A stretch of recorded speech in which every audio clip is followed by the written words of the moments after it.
And we are back. Your man Diamond K in here, the Diamond K Show on the all new radioonfire.com. Thank you for joining me. Thank you for tuning in.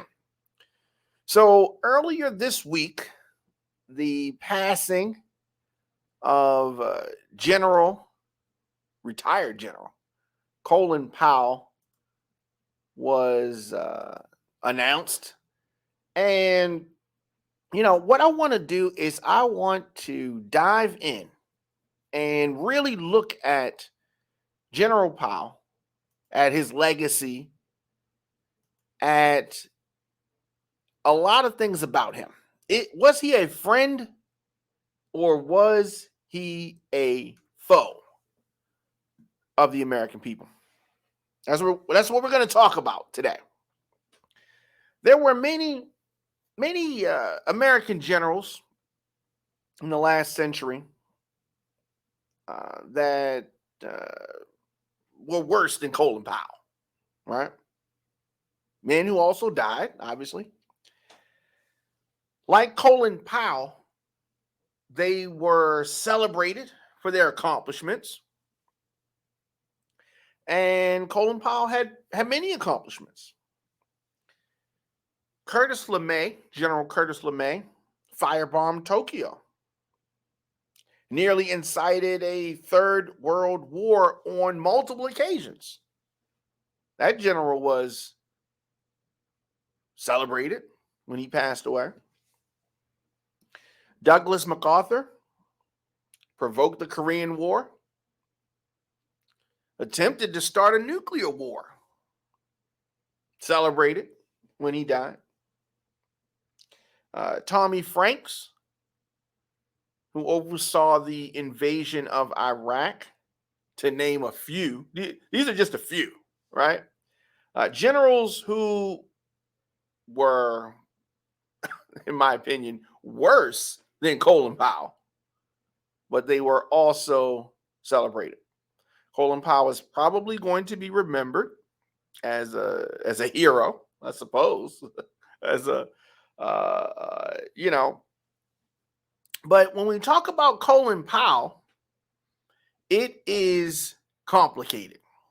It's complicated. Powell was uniquely bad. But, I want to be objective here, right?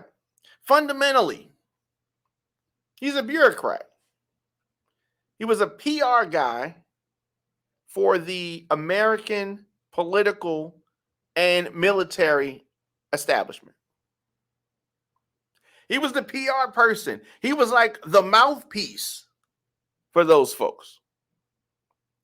Colin Powell was popular. And because he was popular, the powers that be used Colin Powell to do their dirty work. They used Colin Powell to push things on the American people because Colin Powell was popular. It was easy for them to do that. And here's the thing. Here's why I say that he is uniquely bad. Because Colin Powell was aware that he was being used by the political and military establishment. This was no secret. Colin Powell knew it, which to me makes it even worse. It's one thing if you could play the innocent deer in the headlights. You know what I mean? I didn't know anything, but he knew. He knew what he was doing. So whether we're talking about the Vietnam War, whether we're talking about Iraq, he was used, knowingly used, and pushed lies on the American people that cost American lives. So when I said that he was popular, he could have run for president. And many thought that he was going to run for president in the 90s. So this popularity that Colin Powell enjoyed, even after the debacle of the Iraq War and the George W. Bush administration political mess. But what is ironic is that when this general is remembered, many of his former deputies uh, still refer to the Secretary of State bearing striking resemblance to cults of personalities. Some talk about a military dictatorship with which Powell allied and fought against his whole life.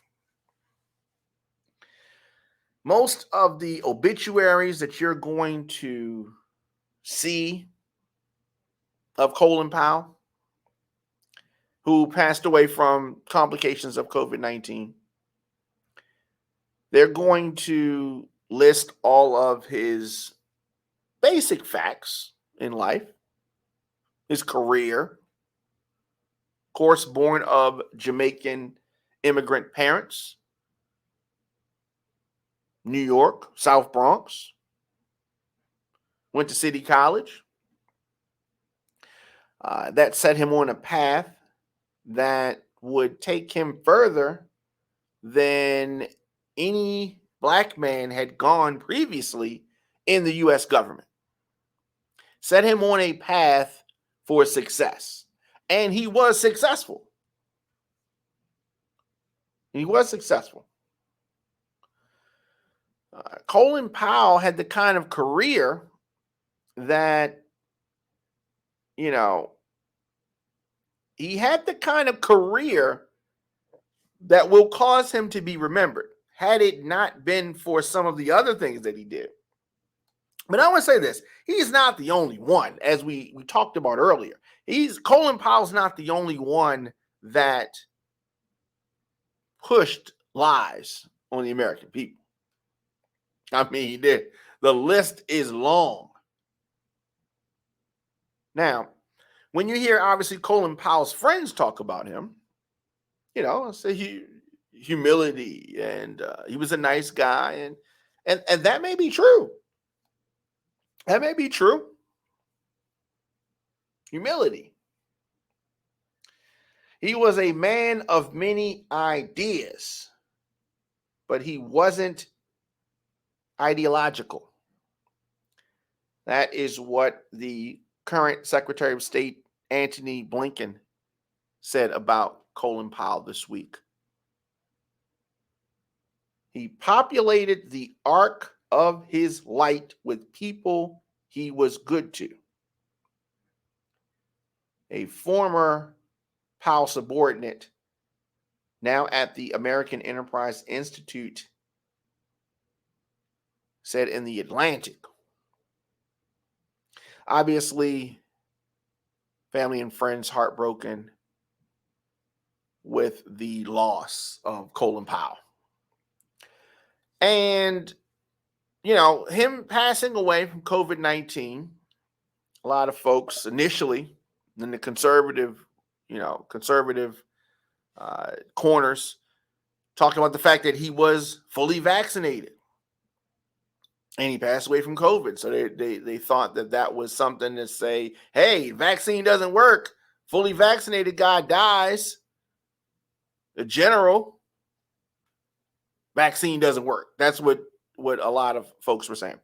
Of course, supporters of the COVID-19 vaccine say, oh, no, he was sick. He had multiple diseases that were affecting the efficacy of the vaccine. So you can't say that. So they frequently will say, well, the vaccine only works if you're in perfect health. If you're in bad health, then the vaccine doesn't work. We still want you to take it, but the vaccine doesn't really work if you're in bad health. No, everybody's in bad health. Everybody got something wrong with them, right? Something. But Colin Powell, friend or foe? Was Colin Powell a bad general? Was he a good general? How do we weigh good and bad generals? Colin Powell was single-handedly responsible for most of the horrors to which his name can be attached. He knew what he was doing.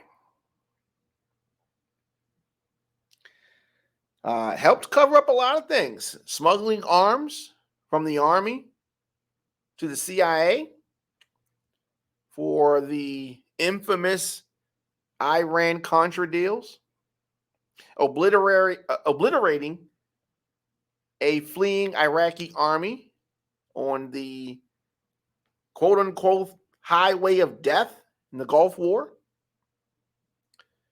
most infamously lying for the Bush administration to generate a fig leaf of international support that they needed to invade and occupy Iraq.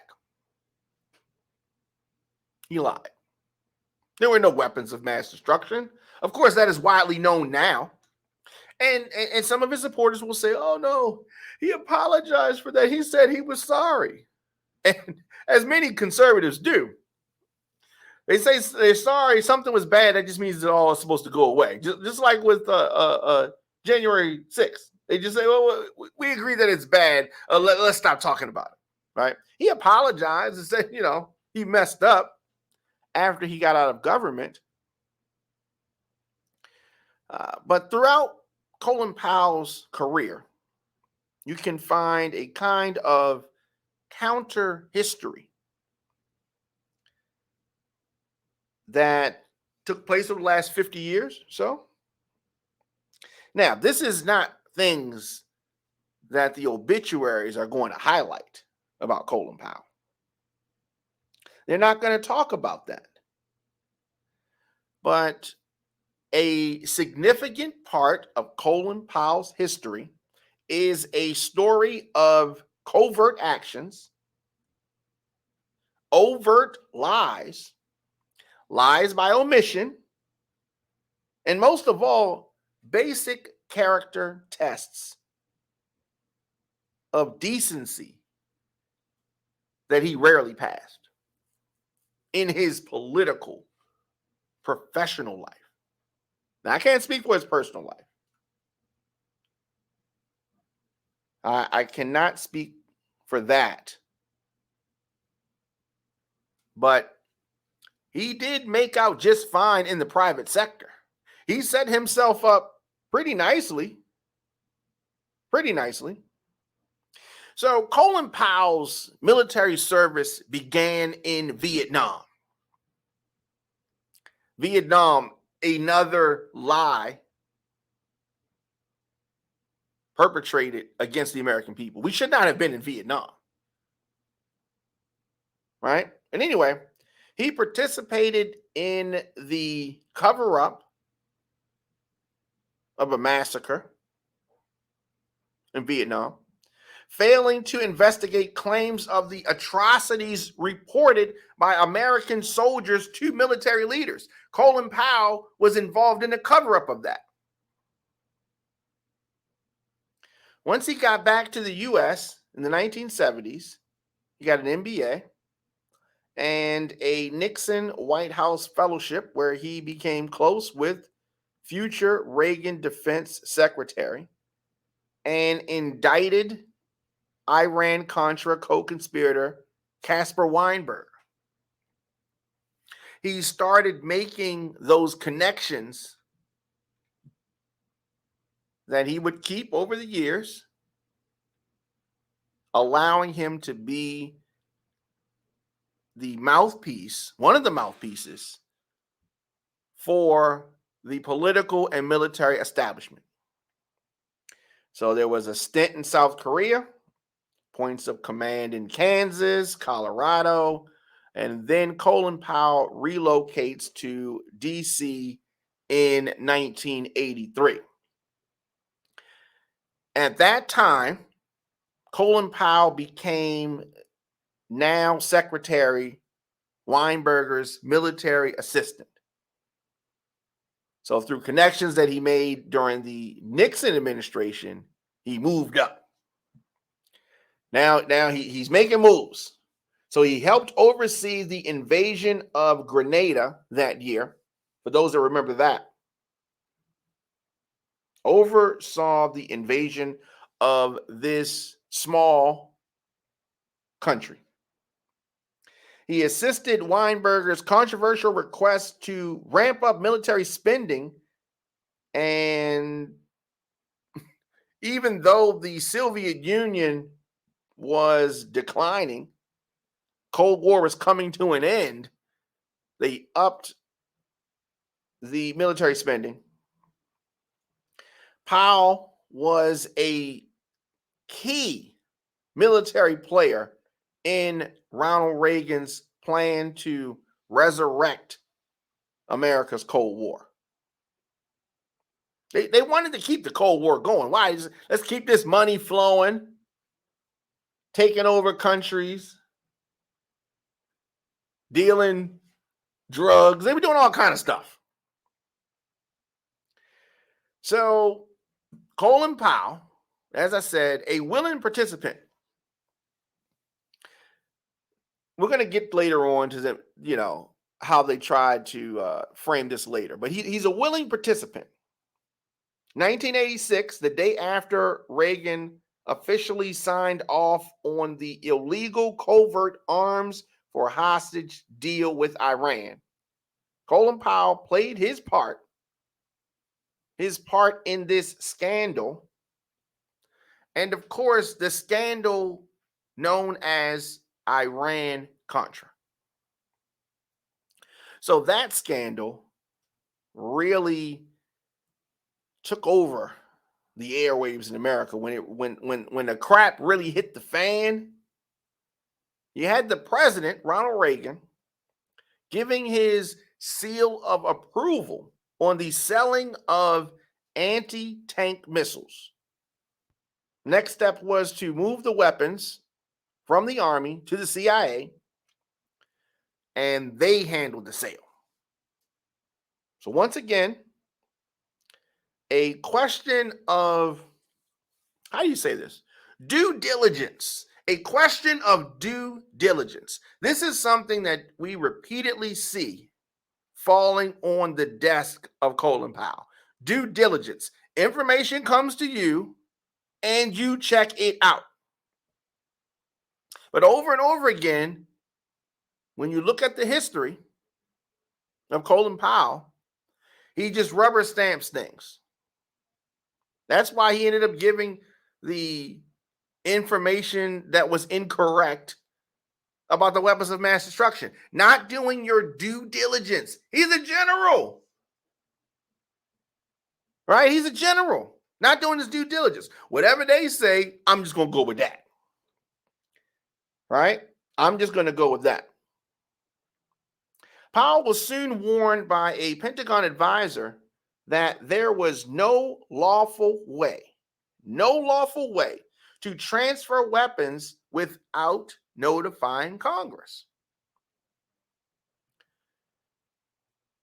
But as other presidents tried, Donald Trump, disrespecting Congress. There's been others. I don't want to say Donald Trump's the only one, but many times administrations try to skirt around Congress. Let me see what I can do without Congress. I mean, George Bush did it as well, trying to get around Congress. And that is what you call a slippery slope. So he's notified that there is no lawful way to transfer weapons without notifying Congress. No matter, Powell wrote this in his memoirs, that because of President Reagan's secret order for the arms sale, the deal was kosher. It was all good. So, aspects of this obviously not legal. Steering the profits from the sales to the right-wing militants strictly disallowed. Congress, I mean, this is not supposed to be happening. I mean, per U.S. laws, right? I mean, if you want to if you want to follow the laws, this shouldn't be happening.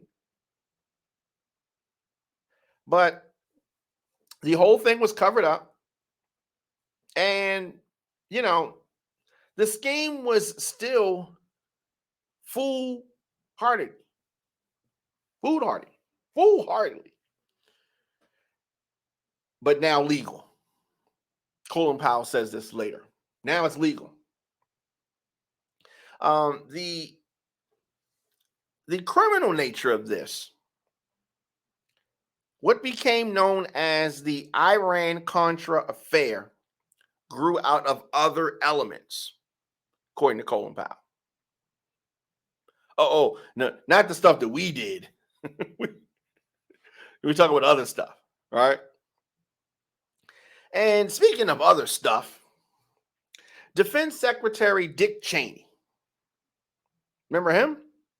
He's someone who used Colin Powell as a mouthpiece to push propaganda and lies on the American people. We're going to get to that, though.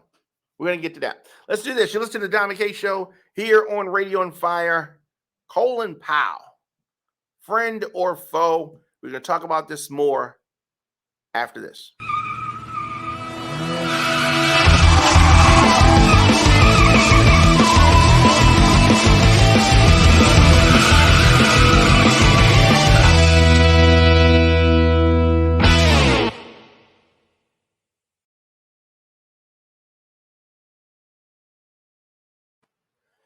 Welcome back to Don McKay Show here on RadioOnFire.com. We are talking about Colin Powell, friend or foe. Of course, Colin Powell recently passing away from COVID-19.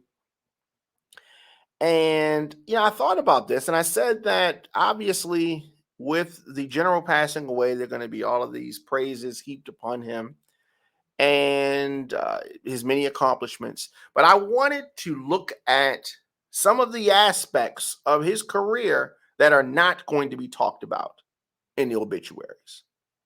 Some things that are true. I'm not disparaging him. I'm just speaking about things that happened. And really looking at the fact whether Colin Powell was a friend or foe of the American people. Is this someone who should be celebrated? And yes, he was the first, African American in a lot of different roles and positions. But what did he do in those positions? There were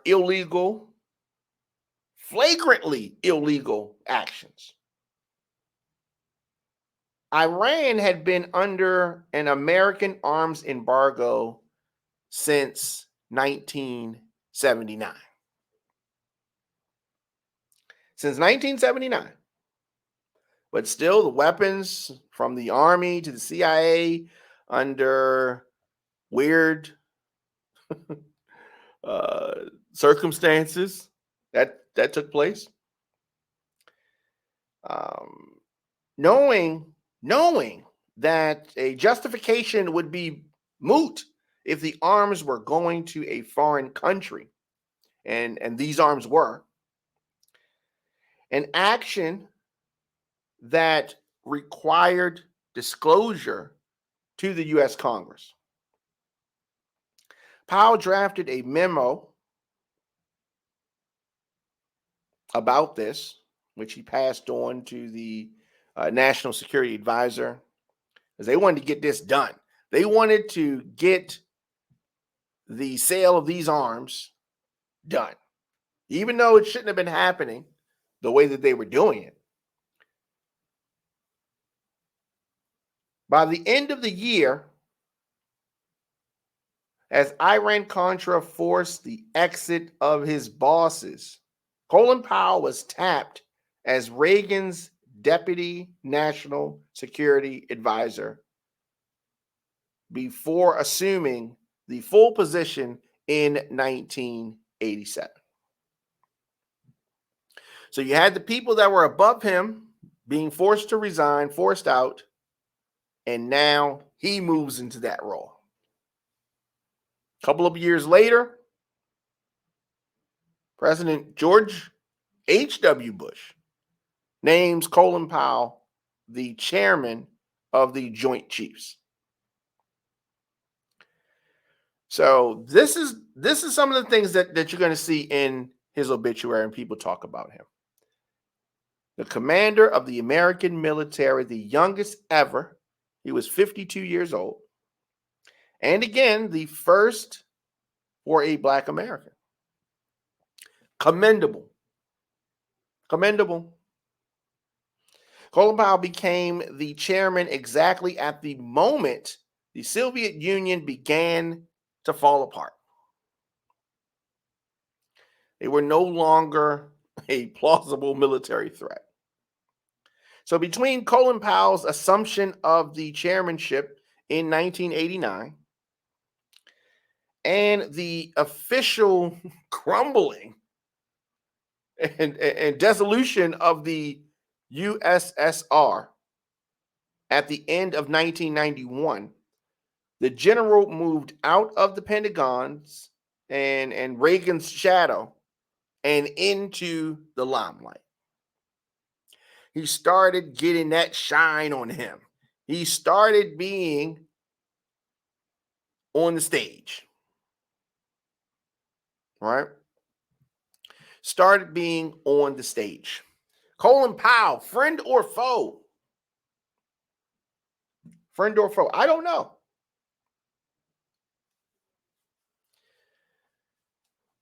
Colin Powell's career continued. It was like a guided missile. How much higher will he go? Was the headline in the Los Angeles Times magazine in April of 1991. Then we had that event, the Gulf War. Many will remember the Gulf War. The summer before, Iraq's economy had been in all kind of chaos and upheaval.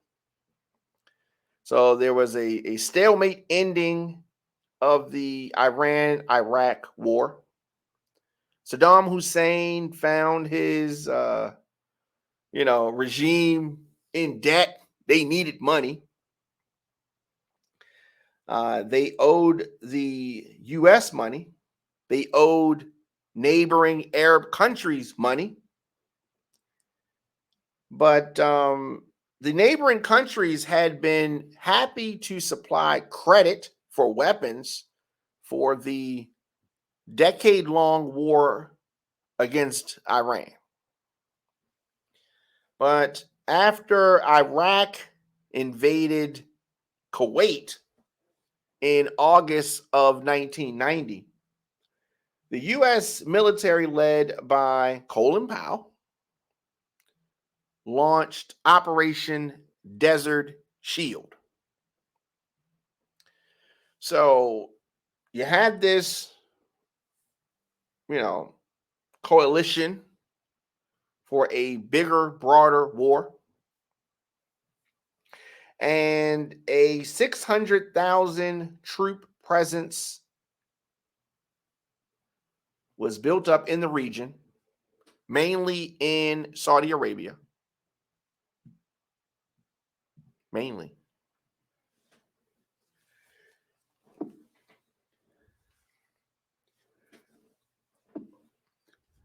Colin Powell, friend or foe? So we're talking about this. Colin Powell. Later, the general recalled this moment as a make or break test of will. He said this: it's important to plant the American flag in the Saudi desert as soon as possible. Powell had himself conceded that he thought that he was reasonably sure that the Iraqis had not yet decided to invade Saudi Arabia. But better safe than sorry. So we're talking about this, and the reason why I'm talking about this, the reason why I'm going through some of these moments that many people know about Colin Powell. Many people know these things, but when we talk about Operation Desert Steel, Desert Shield, which became Operation Desert Storm in January of 1991, what happened is that the American and the Allied forces began airstrikes on Iraqi positions. These positions that were in Kuwait City. So a program of press censorship was enacted. There was a 48-hour news blackout. So when this war began, when the ground war began, there were a number of restrictions. Why? What did Americans see or at home? What were we seeing here? Or rather, who did we see? In addition to the real life video game, the spectacle of war, there was night vision explosions, and there was a quick victory. There was a whole lot of Colin Powell on TV. There was a lot of propaganda pitched to the American people. Colin Powell, I talk about him often as a PR person, public relations. He's very, very aware and conscious of his image. Many of the reporters at the time treated Colin Powell like he was the story, talking about his career and trying to speculate whether he had political aspirations. So they were pushing this on him then. So we're talking about the early 90s. His popularity is steadily growing. And it seemed like he was priming himself for that. You know how they do. And they'll say, no, you should do this. You're like, oh, no. They ask you, no, you should do this. No, not me. There's other people. I'm not worth. He was doing that kind of thing, right? So January 23rd, 1991, there was a press conference. And Colin Powell was there alongside Dick Cheney. And they declared that the air battle against Saddam Hussein had been won.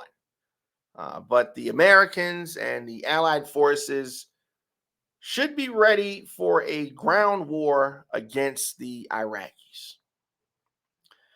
So this time, Powell said that the U.S. Army was targeting nuclear and chemical and biological weapons targets and defended himself against one of the few critical press reports that had surfaced.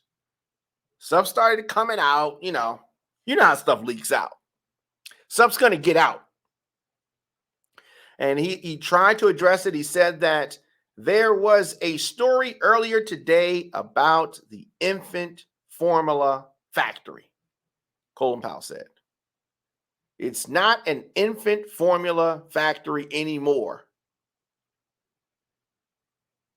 And he talked about the chemical plant in Libya making aspirin. He goes on to say that it was actually a biological weapons factory. Of that, we are sure, and we have taken it out. But a CNN reporter discovered, this is after visiting the site, discovered that, in fact, the factory was producing baby formula. These are just some of the lies that are told. And as you can see, a pattern has developed. We haven't got to the point where he lies to everyone about weapons of mass destruction. We haven't gotten there yet. But this is a lie along those terms, along those lines. And in 1992, they were even starting to float Powell's name as a possible VP for Bush. That's how popular he'd gotten. In 1995, Colin Powell wrote an autobiography, My American Journey. It was the fastest selling book in Random House history, according to the company.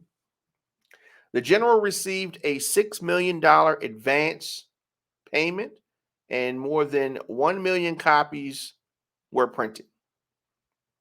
It was printed at the time of the book's release. And Powell said, I haven't seen this many people since I went to Colin Powell's book signing yesterday. Senator Bob Dole said, Bob Dole was actually a potential political rival, and he was a future GOP presidential nominee himself. Of course, Colin Powell did not run for president, but his name was floated in every election between 1998 and 2016. I mean, the general was unable to square the circle of being a Black Republican, though. That was something that is difficult to do.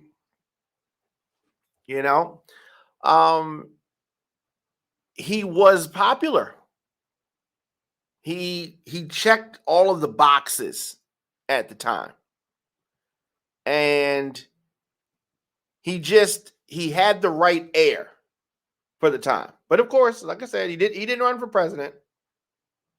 And I think that his best shot for office would have been in 1996. Back then. But he did not do it. And he said that his wife felt that it was too dangerous. There's always the fear of assassination. And, that was something that weighed heavily on him. Right? So, of course, he goes on. 1997, Powell created with his wife America's Promise, which was a nonprofit promoting youth. And they were able to get multi-million-dollar donations and make connections across corporate America. Best Buy, Kellogg, Taco Bell, many connections. He's able to network. I talked about it in the private sector. He's able to play the game. He knew the game. According to one study, 70% of the 3- and 4-star generals and admirals who retired between 2009 and 2011 subsequently took jobs at defense contractors. So, what about the sponsors of America's Promise? The Kellogg Company. The Kellogg Company is a perfect example of what happens when corporate America takes the lead in helping our nation's at-risk young people, Colin Powell said. Thank you, Kellogg, for your commitment to the children of America. referring to the company's $30 million in-kind donation, which would be in the form of messages about America's promise on 100 million of its cereal packages for the next 14 months. This is the most cereal packaging space that Kellogg had ever dedicated to a socially responsible effort. This is according to Michigan's Battle Creek Inquirer. So the year before, Kellogg had cut almost 800 jobs at its Battle Creek plant. Now, Battle Creek, Michigan is the city that both Kellogg and Post cereals were created. So 2 months after Powell's love fest with Kellogg, ununionized workers at the cereal company narrowly ratified a contract approving an hourly cost of living raise of $1.43. By September 1999, Kellogg workers in Battle Creek were told to expect 550 more layoffs. So the Battle Creek Kellogg facility still stands. It still has some people working there. They are now on strike, though. And they got informed last month that Kellogg will be cutting more than 200 jobs by 2023. Maybe they shouldn't have gave Powell all that money, right? Colin Powell, though, was in no such dire straits. He was good. At the time that he was, dating Kellogg to support needy children, Powell was also stacking up money. He was building up a very, very considerable bankroll. So since his retirement from the military 7 years prior, Colin Powell has become wealthy through high-priced speaking engagements. And this is something that we see politicians do and military people do. I'm not faulting him for these things. I'm just stating the facts, right? So he worked that circuit. He had a hit, a best-selling book that was out. So he's working a circuit. And the New York Times reported in January 2001, he had amassed an investment portfolio in the excess of $28.2 million. This was according to his financial disclosure statement. So he is doing his thing. And, I guess you can't really fault him for doing, he's working the system, working with the system. So after 9/11 and throughout 2002, in multiple accounts, Colin Powell claims to have watched others with more clout in the Bush White House successfully peddle their obsession with invading Iraq. During this time, the country was put on high alert. Any of you that remember how it was in America after 9/11? High alert. That's when the things at the airport changed. The Patriot Act was passed. DHS was created. Afghanistan was invaded. Anthrax was mailed. I'm just painting a picture for that time period. It was a crazy time. Colin Powell told the New York Times that the American people wanted somebody killed. That probably was true. That probably was true. Robert Draper, New York Times reporter, and the 2020 book on the lead up to the invasion to start a war. He's the author of that. So Powell said that his hesitancy on Iraq made him more powerful enemies in the Bush world. Talking about the president. He said that his colleagues, Dick Cheney and Donald Rumsfeld, they became enemies. And I guess that's important because they were pulling the strings. If you let Colin Powell say it, you listen to what he had to say, he was on the losing side of an argument. Of course, when they're painting the picture, they're the heroes, right? And so in Draper's book, he talks about Powell being flawed yet fundamentally noble, right? You know, he got some stuff wrong with him, but on the inside, he's a good person. You know, General Powell's contributions on balance, likely it strengthened the cause for war in many people's eyes. So in the summer, so we're talking about August of 2002, the author, the writer, the reporter identifies a key decision point. Key decision point. Powell told Bush that he should go to the United Nations. So, you know,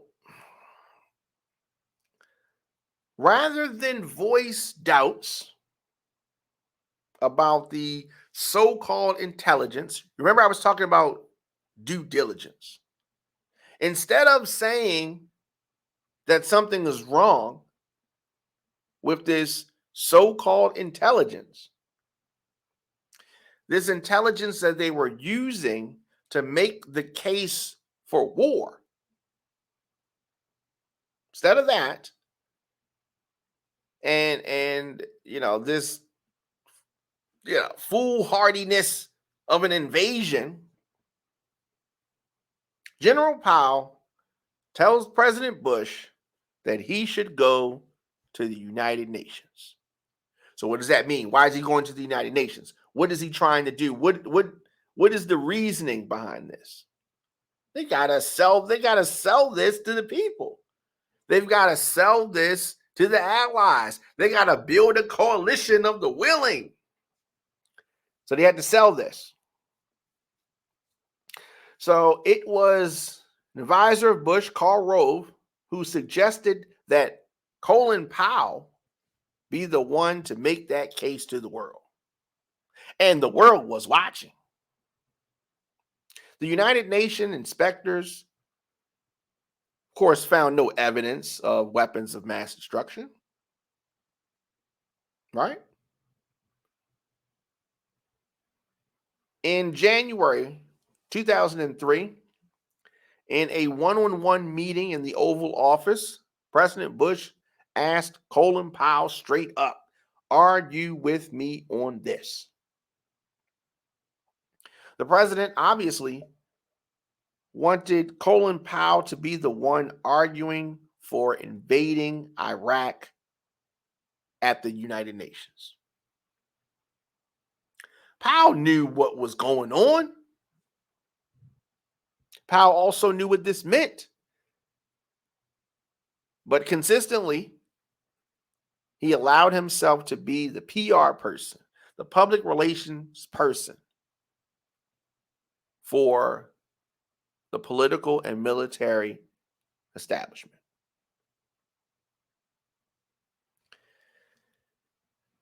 If Colin Powell says no to President Bush at that time, January 13th, 2003, if Colin Powell says no, it would have realistically prompted his resignation,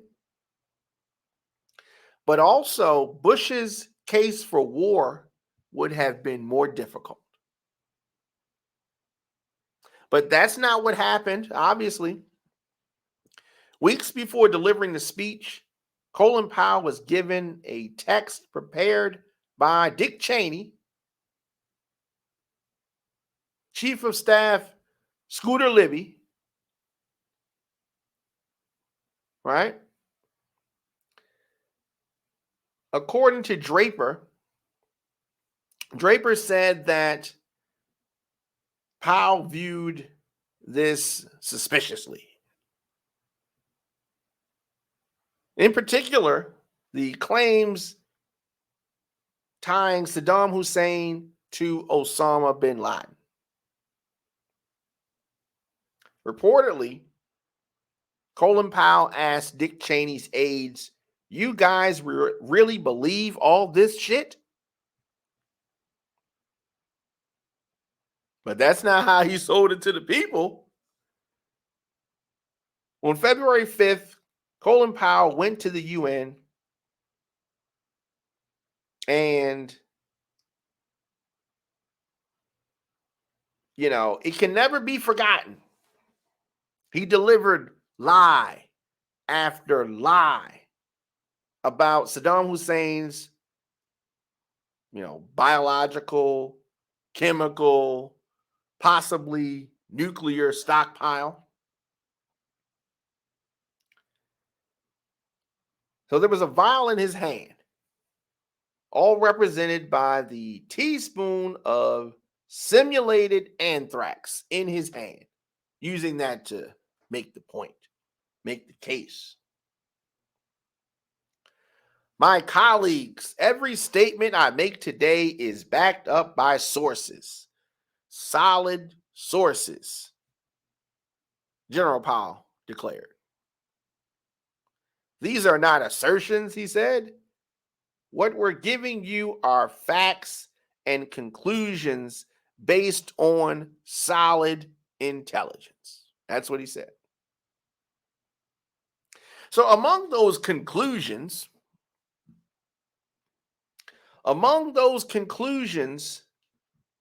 the very evidence that Powell had privately crapped on, Iraq harbors a deadly terrorist network headed blah, blah, blah, blah, blah. Associate and collaborator of Osama bin Laden and his Al Qaeda lieutenants, blah, blah, blah, blah, blah.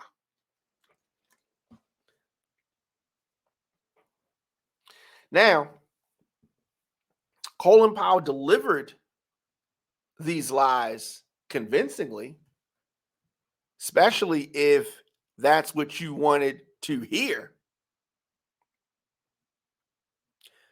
But these were lies that he told the American people. Colin Powell, friend or foe? I mean, he has a memorial that's coming up. The memorial service for Colin Powell is set for November the 5th. And they are going to cart him out like he's the biggest, the biggest American hero that we have seen. But I wanted to provide some context a little bit. So, without much of a role in the actual war itself, and being widely known that he was, squeamish in the cabinet, Powell was pushed out of the administration. He served the purpose that they want. Cheney and folks pushed him out. Once Bush got reelected in 2004, Colin Powell resigned. Now, looking back, he left at a good time. The Iraq War, 2004, was not yet as unpopular as it would become. And according to polls, Colin Powell's approval rating at the time was 87%.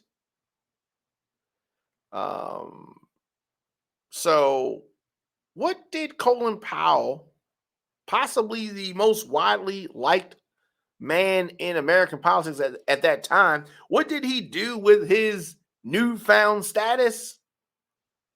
What do you think he did? Of course, he went to Silicon Valley and started making money, or kept making money, because, you know, that's what he did. And you can run down the list of all of the different things that he did. But one interesting thing that he did was he severed ties with the Republican Party. 2008, he endorses Barack Obama. And, you know, his bipartisan status was affirmed for the time. And he cashed in again. You know, he was a businessman. I'll give him that. He took board seats at the top 50 federal contractor Salesforce, the fuel cell maker Bloom Energy, making money, right? Making money. And there was a lot of things that he did to make money. When looking back at the UN speech later, Colin Powell said, "I knew I didn't have any choice." He said this to Robert Draper about the book leading up to the war, that book. "What choice did I have? He's the president," he said. So conveniently, he will play with that. But he knew what was going on. And as he told Cheney aides, it was all BS. When he asked them, do y'all believe this? Y'all really believe this? Colin Powell is definitely someone who will be remembered, the former United States Secretary of State. He's a diplomat, 4-star general, first African American Secretary of State. These are some things that are going to be highlighted in his obituary. But make no mistake, Colin Powell killed hundreds of thousands of people.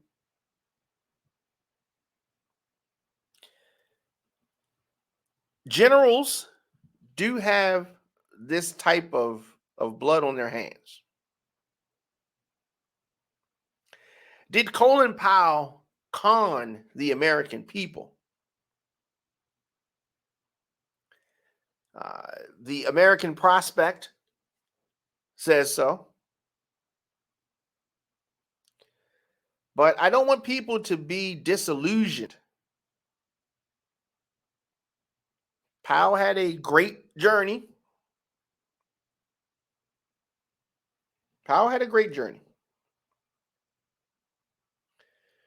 So when we look back at Colin Powell,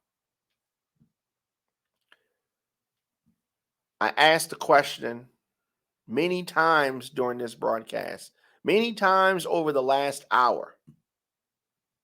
Was Colin Powell a friend or foe?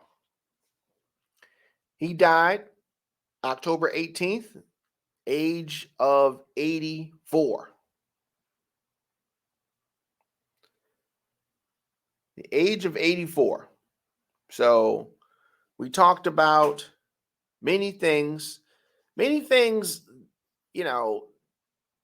from a perspective that you're not going to hear in the obituary.